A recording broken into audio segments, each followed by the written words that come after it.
따라 하실까요? 보라 너희 왕이로다. 보라 너희 왕이로다. 이런 제목으로 말씀 은혜를 나누기를 원합니다. 여러분, 제가 가끔 춘향전 이야기를 하죠. 왜냐하면 너무 신기해서 하는 거예요. 춘향전 속에 있는 기독교 복음의 사상하고 석사 논문에 나왔다. 감리교신학대학원에서 보고 수십 년 전 사건이지만 잊지를 않아요. 그런데 이렇게 중요한 얘기할 때마다 항상 핸드폰을 올립니다. 기가 막힙니다. 진짜 절묘합니다. 편안하게 끄셔도 돼요. 왜냐하면 전 핸드폰 별소리가 울리기를 기대합니다. 왜냐하면 이거 중요한 이야기는 춘향전의 스토리는 뭐 여러분이 다 아시니까. 춘향전의 스토리 가운데 가장 속 터지는 장면이 뭘까요? 가장 속 터지는 장면, 이건 월매가 거지가 된 이몽룡을 보고 반응하는 거예요. 아니, 이몽룡이 장모님, 나가 한양에 가서 시험을 봤는데, 과거를 봤는데 한 점이 모자라고 떨어져 시라오요. 그래서 아버지한테 들어가지도 못하고 내가 창피해서 남원으로 내려온 동안 이 모양 이 꼴이 돼서 먹은 것도 없고 마신 것도 없고 내가 아주 지쳐 죽을라니까 밥 좀 주셔 그랬다가, 그냥 허구한 날 저 감옥에 있는 저 내 딸년 춘향이 저 신세 바꿔줄 이몽룡이가 그냥 어사가 돼서 나타나기만 기다렸는데 어사는커녕 뭐가 됐어요? 거지 발사계가 돼서 나타나갖고 그냥 선물을 바리바리 싸갖고 내려와도 시원치 않은데 어디서 와갖고는 땀냄새 펄펄 풍겨가면서 그냥 밥그릇 달라고 말하니까 속이 터지는 거예요. 동네 아줌마들 다 와서 구경하다가 보니까 월매가 그렇게 자랑하던 저 몽룡이가 왔다는데 무시오 어사라고 하는데 웬 거지가 왔네. 그러면서 월매의 속을 긁어대는 겁니다. 아이고 고시라, 무슨 몽룡이 무슨 한양에 무슨 춘향이 서방이 내려오면 팔자 끝난다고 하더니만 아이고 꼴진데.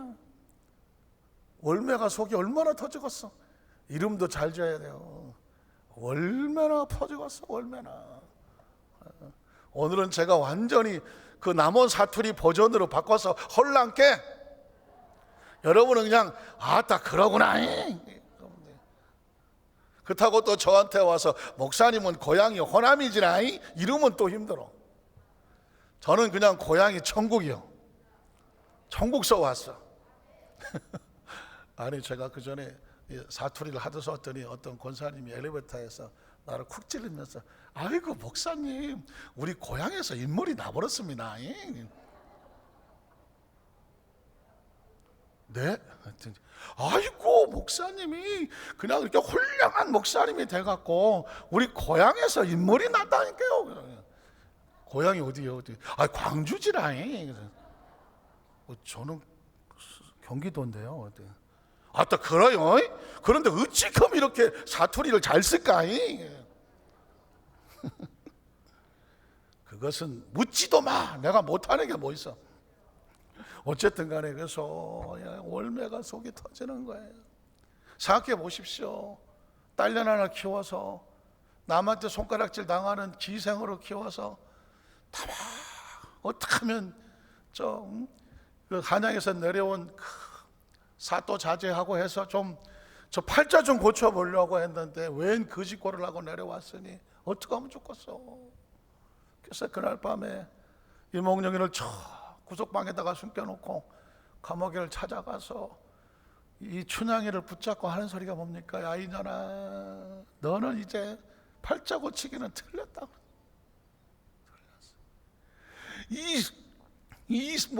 이도령인지 이몽룡인지 이거 내려왔는데 완전히 거짓골을 해갖고 냄새가. 어떡하냐? 춘향아, 이참에 우리가 네 마음을 버리자. 그래서 어떻게? 변학도한테 수청을 들고 여기까지 왔으니 어찌면 좋겠냐? 사또 부인이라도 해라. 춘향이가 갑자기 눈깔이 동그래져 갖고 시방 뭔 소리를 하는 것이요. 지금 내가 이때까지 고생을 한 것은 그래도 의리를 지키려고 한 건데, 그런데요, 엄마가 아무리 그렇게 얘기해도 이제 춘향이는 자기가 꼿꼿하게 섰지만 속은 어떨까요? 속은 터지는 거지. 아이고, 이 실업의 새끼가 올라가서 공부는 안 하고 딴짓만 해갖고 시험도 못 보고 과거도 떨어지고, 내가 이 새끼를 그냥, 춘향이가 속으로 이빨을 안 긁었습니까? 내가 저것을 정말 신랑이라고 서방이라고 기다리고. 그런 얘기는 없어. 춘향 전에 춘향이는 그냥 꿋꿋이 있어. 그러나 그 속을 누가 알겠어? 어쨌든 월매는 속이 터져서 가고, 춘향이는 그 밤에 온갖 생각을 다 했을 것입니다. 마지막 클라이막스는 뭡니까? 그 다음날 어사가 출도를 하고 춘향이는 어사 앞에 끌려가는데, 어쭈구리 이거는 변사 때보다 더하네. 춘향이는 고개를 들어라. 네가 사도 정도는 양이 안 차는 것 같은데 나는 어사요. 네가 내 숙청을 들면 너는 어사의 첩실 부인이 될라니까. 뭐야 이 시방, 뭐 써보지도 않은 말이야. 나도 말이 안 나오는데 숙청을 들라냐 그러는 거죠. 그때 춘향이 그러죠. 남자는 다 똑같아. 사또나 어사나, 아이고 이쁜 건 알아갖고, 아이고. 그러면서 그런 얘기 됐죠. 한 아녀자가 돼서 내가 두 지아비를 섬기겠느냐 해 가면서 어림도 없는 소리 하지 말라고 아주 서슬이 포랗게 도끼를 품습니다. 그때 여러분 다음 장면은 잘 아신 것처럼 춘향이 앞에 어사에 다 가리고 춘향아 하는 장면으로 끝나잖아요. 춘향이의 주제가 뭐예요? 춘향의 주제는 뭐예요? 무슨 스토리가 있으면 주제가 있을 거 아닙니까? 무슨 얘기를 하려고 춘향전이라고 하는 소설이 나올 거 아니겠습니까? 얼핏 들기에는 지고지순한 절개와 사랑으로 느껴지죠. 절개와 사랑. 춘향이는 지고지순하게 온갖 핍박 속에서, 유혹 속에서 자신의 지조와 절개를 지키죠. 이몽룡은 뭘까요? 어사가 됐으면 굳이 기생집 딸 집에 찾아오지 않아도 되잖아요. 그런데도 그 딸을, 그 춘향이 약속을 지키기 위해서 사랑의 의리와 같죠. 춘향이가 절개라면 이몽룡은 의리와 사랑이죠. 변하지 않는 사랑으로 왔죠. 그런데 사실 숨어있는 내용은 뭐냐면 진짜냐 가짜, 진짜냐 가짜. 그 작자를 그 춘향전을 쓴 사람은 춘향전에서 나오는 이몽룡이 거짓골을 하고 내려올 때 이미 춘향이의 시련은 시작이 된 것입니다. 월매도 무너지고 춘향이도 그 밤에 수없이 무너졌겠죠. 그러나 그가 끝까지 붙들었던 것은 뭐냐면 신뢰와 가지고 있는 믿음이었다는 것입니다. 진짜는 신뢰와 믿음을 놓지 않죠. 그가 어사라서라도 그의 사랑은 변하지 않았고, 그가 거짓말을 하고 왔지만 춘향은 여전히 이몽룡을 자신의 서방이요 사랑으로 생각했다는 것입니다. 사실 이 이야기는 오늘 성경의 아주 중요한 포인트와 매치업이 됩니다. 환경이 좋고 여건이 좋았을 때, 그분은 나의 왕이요, 나 그 사람 알고 그 사람하고 난 가깝소 라고 따라다니는 무리가 있는가 하면, 어떤 사람은 하루아침에 그 믿었던 사람이 거짓골을 하고, 거지는 둘째치고 죄인이 돼서 피투성이가 돼서 나가 떨어져서 누구도 바라보지 않는, 오히려 가까이 있었다면 얻어맞을 것 같은 위치가 됐을 때 그 상황 속에서도 그분은 나의 왕입니다 라고 고백할 수 있는가라는 것입니다. 뭐든지 잘 되고 잘 됐을 때는 난 예수를 믿습니다, 예수는 나의 구주가 되십니다 라고 하는 사람은 수도 많아. 그러나 어느 날 모든 것이 잃어버린 것 같고, 떠난 것 같고, 없는 것 같고, 빼앗긴 것 같고, 배신당하는 것 같고, 배반당하는 것 같고, 내가 믿었던 예수가 거짓골을 하고 나타나서 십자가에 못 박혀 버릴 때에 과연 그 십자가에 달려있는 저 거짓골을 하고 죄수의 몸으로 달려있는 저 예수가 나의 메시아라고 고백할 수 있는 사람은 얼마나 되겠냐는 거예요. 신앙의 아이러니컬 아니면 역설적인 것은 뭐냐면 가장 나약하고 아무것도 없었는 것 같은 상황 가운데 거기서 끝까지 자신의 목숨을 걸고, 아니 그 거지와 같은 거지가 되어도 좋다라는 생각을 하며 그가 나의 사랑의 대상이다, 왕이다고 말해주는 저 일개 남원의 기생의 딸 춘향의 입술을 통해서도 한 여인으로서 두 지아비를 섬길 수 없습니다 라고 하는 이야기는 사랑의 이야기가 아닙니다. 적어도 신앙의 이야기라는 것입니다. 오늘 크리스천들은 매일 매 순간 이런 도전을 받고 살아가는 것입니다. 잘 되면 할렐루야, 안 되면 아야, 하나님이 살아계시냐, 살아계시면 나한테 왜 이런 꼴이 벌어지냐. 모든 것을 상황에 맞추어서 하나님이 들어왔다 나갔다 하는 신앙은 안타깝지만 우리에게 그러서는 안 된다라고 하는 어떤 깨우침을 주는 것과 같습니다. 오늘 저는 이 포인트를 가지고 성경 속으로 들어갈 건데요, 오늘 성경의 첫 번째 살펴볼 것은 뭐냐면 빌라도의 고민입니다.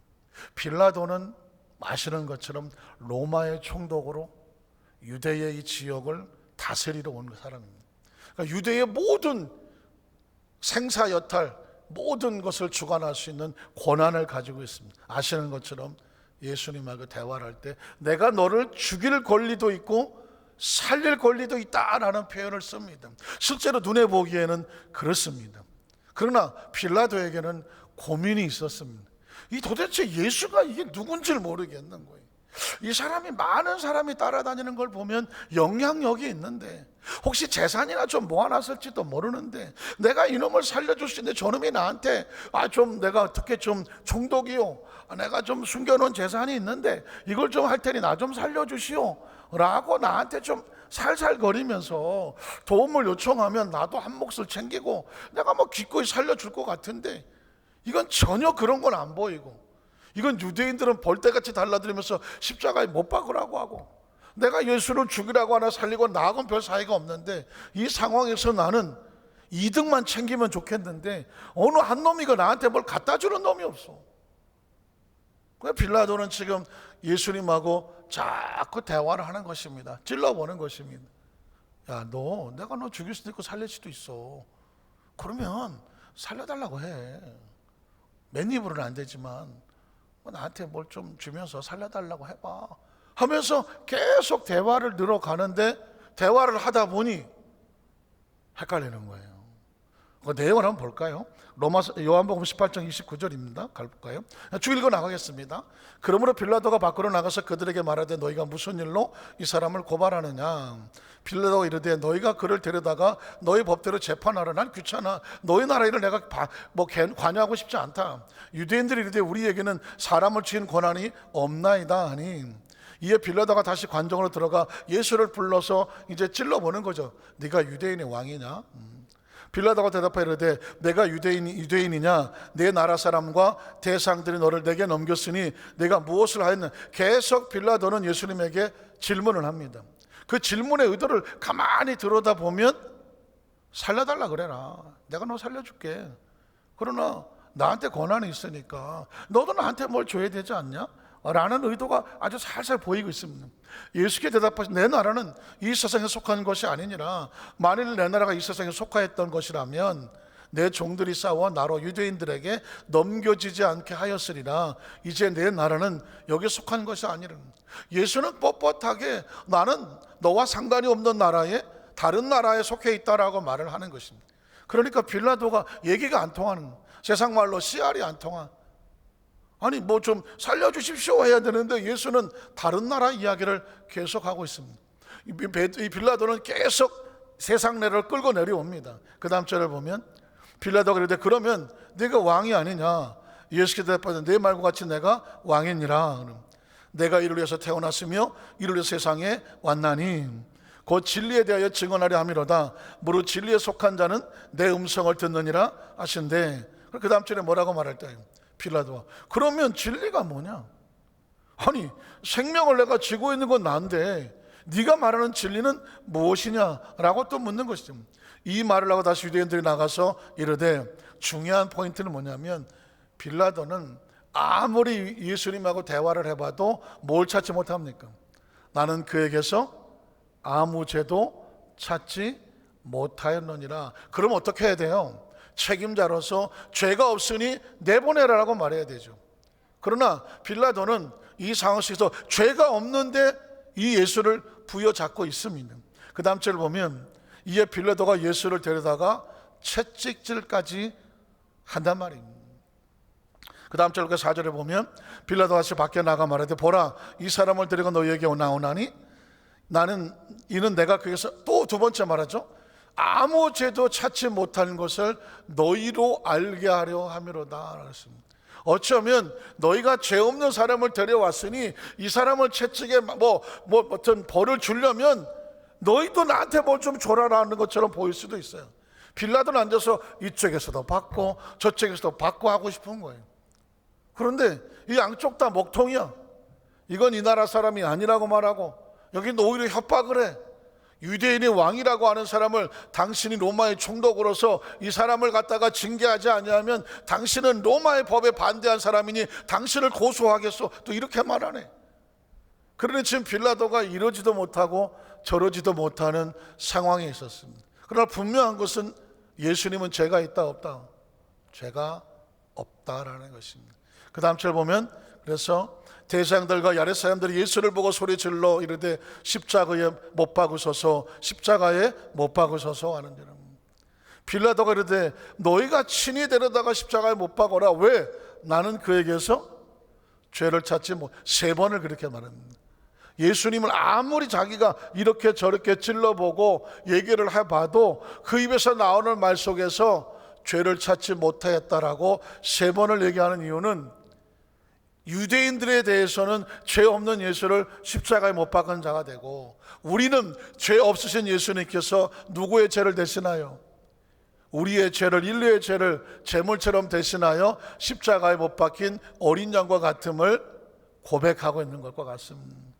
그 다음 절에 보면 9절에 다시 관정에 들어가서 예수께 말하되 너는 어디로부터 하나 하니 예수께서 대답하여 주지 아니하시더라. 자, 12절에 보면 그러므로 빌라도가 예수를 놓으려고 힘썼다는 단어가 나옵니다. 마지막 남은 양심이 하나 있었습니다. 이 사람은 죄가 없고 죄가 없는 사람은 이렇게 무고하게 십자가에 못 박혀서는 안 된다는 것을 알고는 있었습니다. 그러나 지금 이 상황 속에서 양심을 압박하는 압력이 있었으니 유대인들이었습니다. 유대인들이 소리를 질러 이르되 뭐라고 말하냐면, 이 사람을 놓으면 가이사의 충신이 아니다. 무릇 자기를 왕이라고 하는 자는 로마 황제거든요. 가이사를 반역하는 것입니다. 그래서 어떻게? 당신이 이 말을 죽이면 가이사에 반역하는 거다. 그래서 이제 두 번째 빌라도의 마지막 선택입니다. 빌라도가 머리를 씁니다. 14절에 보면 이 날은 6월절의 준비리요 때는 제6시다. 빌라도가 유대인들 이르되, 여기서는 말이 나옵니다. 보라, 너희 왕이로다. 한번 따라 하실까요? 보라, 너희 왕이로다. 빌라도는 마지막 이스라엘 백성 유대인들에게 마지막 기회를 줍니다. 보라, 너희의 왕이다. 이제 너희가 선택해라. 너희가 왕으로 여기면 예수를 놓아서 데려가면 될 것이고, 너희가 왕으로 여기지 아니하면 너희가 십자가에 못 박게라고 하셨으니 내가 너희 말대로 십자가에 못 박을 거다. 마지막 선택과 같아요. 뒤집어 얘기하면 빌라도에게도 마지막 선택입니다. 죄 없는 이 예수를 십자가에 못 박으라고 내어줄 것이냐, 아니면 총독의 명을 가지고 죄 없는 사람을 나는 십자가에 못 박을 수 없다라고 예수를 지킬 것이냐. 모두에게 마지막 선택입니다. 이 선택이 지나가면 다시 기회가 없습니다. 제가 이 이야기를 드리는 이유는 뭐냐면, 크리스찬의 삶을 살아가다가 마지막 선택이 옵니다. 마지막 그 끝에 와서, 절벽 끝까지 와서 내가 여기서 마지막 신앙을 지키면 그리스도가 우리의 왕이 되는 것이고, 그것을 넘지 못하고 절벽으로 떨어지면 그리스도와 나와 상관이 없어지는, 그 마지막 순간의 선택이 우리가 살아가는 동안에 항상 있을 것입니다. 아마 수도 없이 우리가 겪었을 거예요. 수도 없이. 혹시 이때까지 여러분 살아오면서 시험에 들어서 너무 힘들든지, 아니면 병이 들었든지, 아니면 사기를 당했든지, 아니면 배신을 당했든지, 내가 가졌던 꿈이 깨졌든지, 내 나름대로 열심히 추진했었는데 그게 무너졌든지, 믿었던 사람에게 발등에 도끼로 찍혔든지, 어느 순간에 너무 힘들어 무너지고 나니까 나도 모르게 내 속에서 어떤 말이 나오냐면, 하나님 살아계십니까? 이건 아무것도 아니야. 하나님 나한테 왜 이러세요? 하나님 나한테 왜 이러세요? 해본 적 있다. 손 드셨구나. 있어요. 저도 있어요. 저도 너무 절박해서 땀 흘려 수고했던 것이 하루아침에 무너지더만. 그때 내가 뭘 잘못했던 거는 아무 생각도 안 나고, 하늘도 무심하시지. 왜 세상 말도 있잖아요. 하늘도 무심하시지. 어쩌다가 나한테 이런 일이 벌어져. 다 필요 없다. 난 아무것도 못하겠다. 이 절망이라는 것이요, 신앙은 expectation이라고, 믿음은 기대감이라고 말했는데, 기대를 잃어버리면 신앙은 무너집니다. 꿈을 잃어버리면 신앙은 무너집니다. 희망을 잃어버리면 신앙은 무너지는 것이고요, 사람에 대한 신뢰를 잃어버리면 신앙이 무너지고요, 자기 자신에 대한 신뢰를 잃어버려도 신앙이 잃어버리고요, 사람이 너무 물질로 타격을 받아도 신앙이 무너지고요, 몸이 갑자기 그냥 청천벽력 같은 소리를 듣게 되면 순간 휘청거리면서 신앙이 무너지게 됩니다. 신앙이 무너지는 것은 잘못이 아니에요. 내가 약해서 무너지는 거예요. 물론 신앙이 무너지면 결과는 잘못이죠. 그러나 누구도 신앙이 무너질 수는 있어요. 예를 들어서 아까 춘향이 그랬지만, 거짓골을 하고 난 이몽룡이 앞에서 월매가 실망했어. 잘못입니까? 세상에 어떤 부모도 자기 딸년이 거지한테 시집간다 하는데 좋아할 사람이 누가 있어? 뻔듯한 양반의 자녀에게 시집 보내고 싶은 게 그 애미로서 모진 수모를 겪고 살아온 그 어머니의 마지막 심정과 같은 것인데, 그 꿈이 무너지니까 하루아침에 무너지는 거 아니겠어요? 사랑하는 성도 여러분, 제가 이야기를 드리는 것은 뭐냐면, 우린 인간이기 때문에 신앙생활을 하다가 보면 그냥 무너지고 싶고 넘어지고 쓰러질 것 같은 상황이 수도 없이 다가와. 제가 고백하잖아요. 저도 제 삶 속에 보면 몇 번의 고비를 넘었습니다. 여기가 끝인가 보구나. 내가 내 인생이, 내 사역이, 내 비전이, 내 꿈이 여기까지인가 보구나. 더 이상 일어날 수가 없고 그냥 이대로 끝났으면 좋겠다 싶을 때가 한두 번이 아니었어요. 그런데 여러분, 참 놀라운 것이 뭐냐면, 오늘 지금 이스라엘의 그 마지막 고백 앞에 빌라도의 고백을 통해서 보라 너희 왕이다 라고 나왔는데, 왕이 무슨 꼴을 하고 나왔습니까? 채찍에 맞아서 가시관을 쓰고 거의 벌거벗겨지고, 그 40에 한 대를 감하면 39대. 39대인데 이 채찍이, 이 갈기가 10개예요. 10개. 10개 끝마다 쇠조각, 뼈 조각이 갈렸어. 이거를 후려치면, 몸에 감겨서 잡아당기면 10군데가 쭉 긁어지는 거거든요. 그게 39대 390대를 맞은 거예요. 온몸에 390대를 긁어봐. 머리부터 발끝까지 안 긁힌 데가 어디 있어?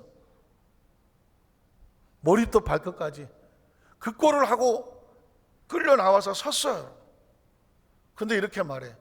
보라 너희의 왕이로다. 이제 정말 미치고 환장하고 펄쩍 뛰는 것입니다. 우리가 그토록 믿고 따랐던 예수의 최후가 저 꼴이란 말인가? 그래서 여러분, 예수님이 그 꼴을 했을 때 베드로도 도망을 치고 12제자 가른다 제껴놓고 다 도망갔잖아요. 다 도망갔습니다. 왜 도망갑니까? 실망하니까 도망하는 것입니다. 절망하니까 도망하는 거고요, 시험에 드니까 도망하는 것이고, 무서우니까 도망하는 거고요. 꿈이 깨지니까 도망하는 것이고요. 속상하니까 도망하는 것이고요. 살려고 도망치는 것입니다. 그런데 문제는 예수님도 제자들이 도망칠 걸 다 알았다는 것입니다. 내가 나를 3번 부인하리라. 그러나 네가 돌이키게 되면 이제는 내가 네가 하고 싶은 것이 아니라 나를 위해서 내 목숨을 걸 거다. 오늘 여러분 설교 내용이 주 핵심의 포인트가 아주 중요한 포인트를 짚고 있습니다. 오늘 저와 여러분 인생을 살아가고 신앙생활하다 보면 수없이 무너지고 쓰러지고 엎어질 수가 있는데 하나님께서 거대한 무슨 거대한 능력적으로 나타나는 것이 아니라 초라한 거짓골을 하고 우리 앞에 섰는데 그가 우리의 왕이라고 섰을 때 그 모든 수모를 제껴놓고 그 앞에 나가서 주는 그리스도시요 살아계신 하나님의 아들입니다 라고 무릎 꿇을 사람이 누가 있느냐는 것입니다. 진짜 무서운 것은 하나도 없는 게 무서운 것이 아니라 그 다음 구절이 무섭습니다. 그 다음 절을 보면 이렇게 말합니다. 그들이 소리를 지릅니다. 없이 하소서가 뭘까요? 저걸 죽여서 빨리 치워달라는 것입니다. 보고 싶지도 않고 너무 끔찍하고 초라하고 불쌍. 저게 무슨 우리 왕이냐. 없이 하소서, 치워버리소서, 저를 빨리 십자가에 못 박게 하소서. 빌라도가 이르되 뭐라고 말해? 내가 너희 왕을, 계속 빌라도는 그들에게 너희 왕이라는 단어를 집요하게 끌고 들어가고 있습니다. 너희 왕을 십자가에 못 박으랴. 대제사장이 뭡니까?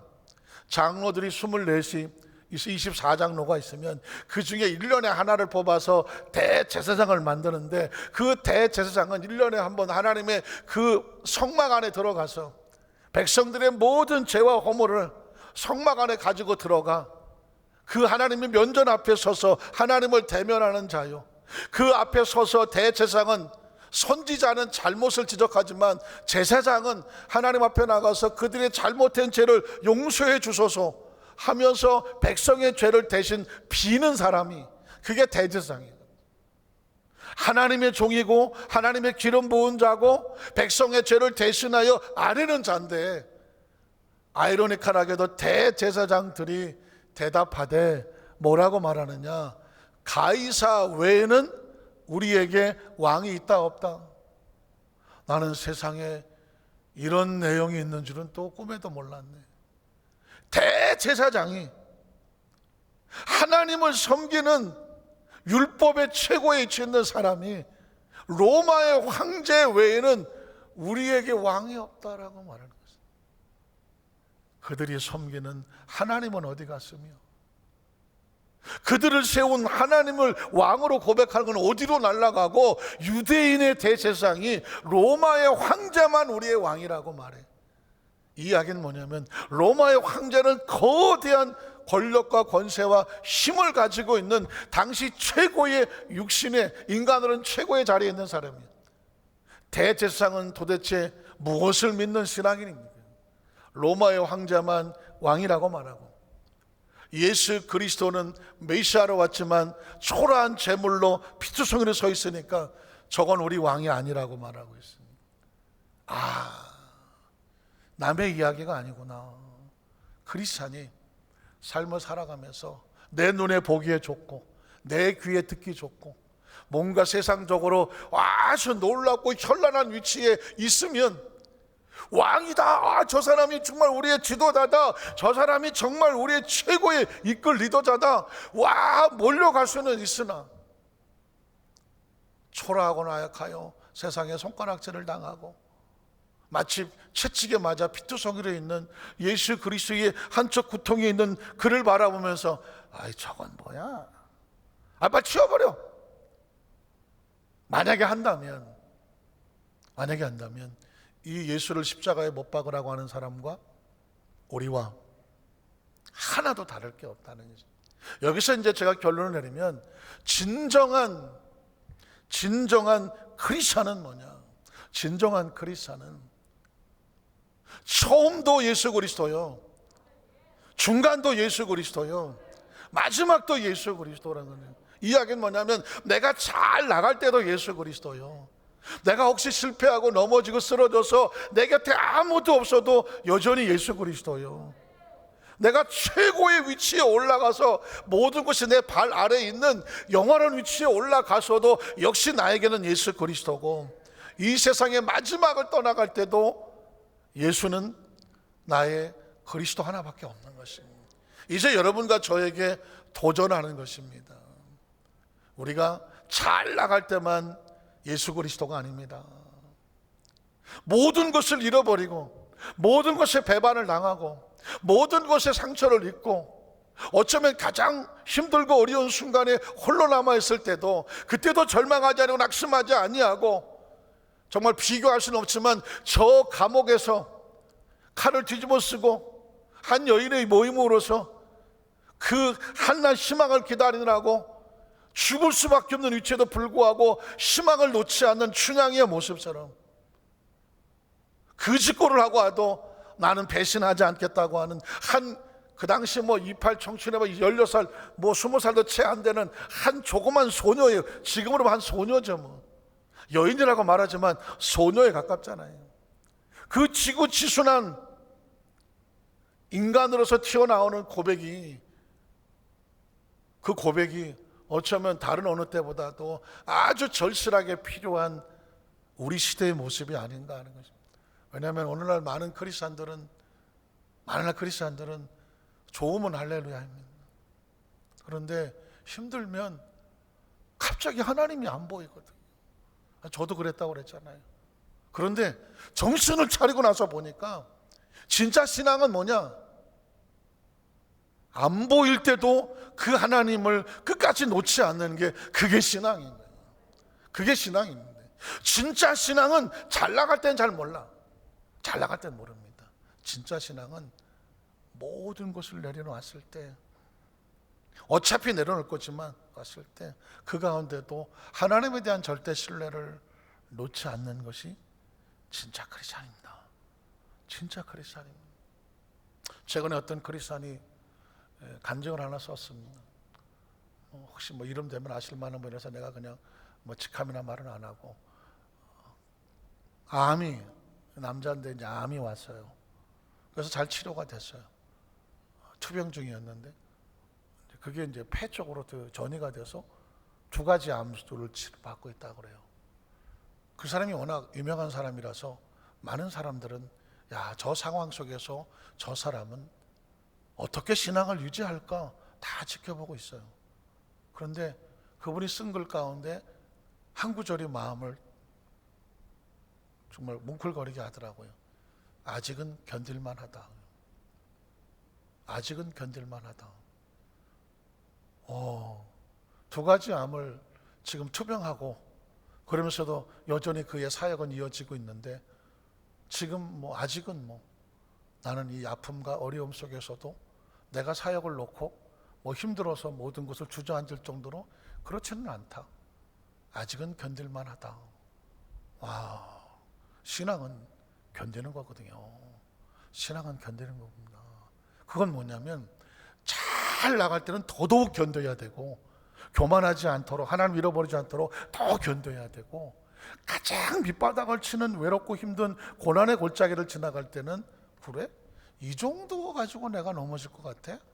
자기 스스로 그것을 하나님 앞에서 마치 견뎌내고 이겨나갔던, 그래, 내가 지금부터 진짜 나의 신앙을 보여주겠다라고 하는 거룩한 한을 품으면서 꿋꿋이 이겨나가는 게, 그게 신앙인 거예요. 믿으십니까? 그래서 우리 어디서 만산교회 성도님들은 자 보라 너의 왕이로다 했을 때, 왕? 어디서? 하고 막 화려하고 멋있는 눈앞에 번쩍거리는 휘황찬란한 이런 모습의 왕이 아닌, 당장 눈앞에 힘들고 어려운 환경이 가정이든 사업이든 직장이든 지금 전 세계가 지금 완전히 고난을 지나가고 있잖아요. 이 상황 속에서도 이런 것 정도가 내 신앙을 흔들 거라고 생각했어? 내가 이 정도의 신앙이 흔들 거라고 생각했어? 어림도 없는 소리지. 내가 말하는 왕은 어사가 됐던 거짓거리를 하고 왔던, 나는 그에 대한 신뢰를 놓지 않는다 라고 하는 고백은 오늘 저와 여러분의 고백이 되었으면 좋겠습니다. 많이 힘들고 어려운 과정을 지나가시죠. 그러나 기억하십시오. 제가 제일 좋아하는 말씀 중에 하나가 너희가 광야를 지날 때에 하나님이 자기의 백성들을 가슴에 안고 가셨다. 잘 나갈 때는 손잡고 가지만 거꾸로 줘서 아이가 걷지도 못할 때는 안고 가는 것입니다. 여러분이 가장 힘들 때는 하나님이 어떻게 가고 가신다? 안고 가십니다. 안고 가십니다. 은혜는 바로 광야에 있는 겁니다. 홀로 됐을 때, 억울할 때, 속상할 때, 실패했을 때, 넘어졌을 때, 병들었을 때, 모든 것을 잃었을 때, 모두가 말하기를 이제 저 집은 큰일 났어. 큰일 났어. 남들이 다 손가락질을 할 때, 남들이 볼 때 어떻게 하고 혀를 찰 때, 진짜 신앙은 거기서 빛나는 거거든요. 왜? 하나님은 그때 안고 가거든요. 안고 가는. 많은 소유가 사람의 생명이 소유의 넉넉함에 있지 않다. 하나님의 우리 사람의 생명은 하나님과 얼마나 가까이 있느냐에 달렸습니다.